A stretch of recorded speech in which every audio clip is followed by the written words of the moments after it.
عقل جو ہے نا یہ بندے کی زندگی کا نچوڑ ہوتی ہے.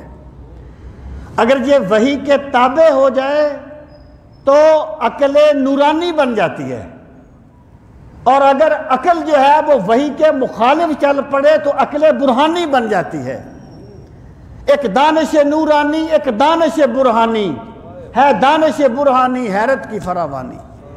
دانش برہانی جتنی آتی ہے بے چینی بڑھتی ہے، اور دانش نورانی جب آتی ہے تو بندہ رب کو اپنے سامنے جلوہ فرما دیکھتا ہے.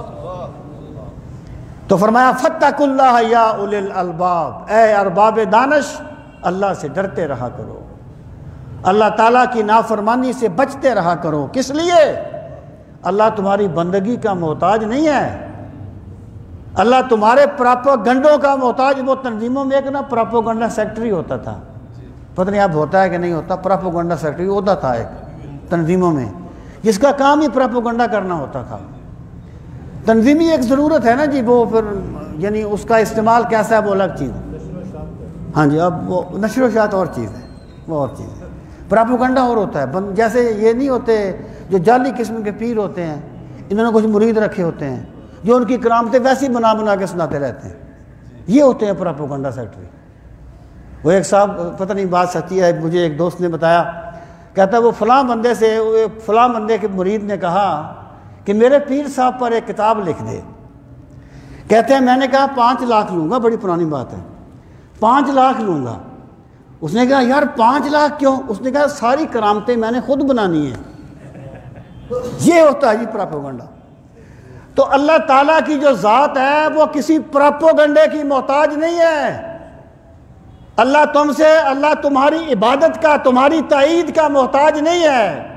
لعلکم تفلحون، اللہ تمہیں اس لیے یہ حکم دے رہا ہے کہ میرے بندو تم دارین کی کامیابیاں پا جاؤ، تم دارین کی فلاح پا جاؤ، تم دنیا اور آخرت کی زندگی میں کامیاب ہو جاؤ. اللہ تمہیں حکم جو دیتا ہے تمہاری کامیابی کے لیے دیتا ہے. اللہ تعالی ہم سب کو دین کا فہم صحیح نصیب فرمائے. وما علینا الا البلاغ المبین.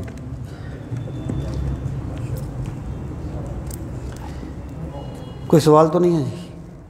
اچھا مجھے ذرا بعد میں یاد کرانا. الحمدللہ رب العالمین والعاقبۃ للمتقین، الصلاۃ والسلام علی سید المرسلین وعلی آلہ وصحبہ اجمعین. ربنا آتنا فی الدنیا حسنۃ وفی الآخرۃ حسنۃ وقنا عذاب النار. ربنا وآتنا ما وعدتنا علی رسولک ولا تخزنا یوم القیامہ انک لا تخلف المیعاد. ربنا لا تزغ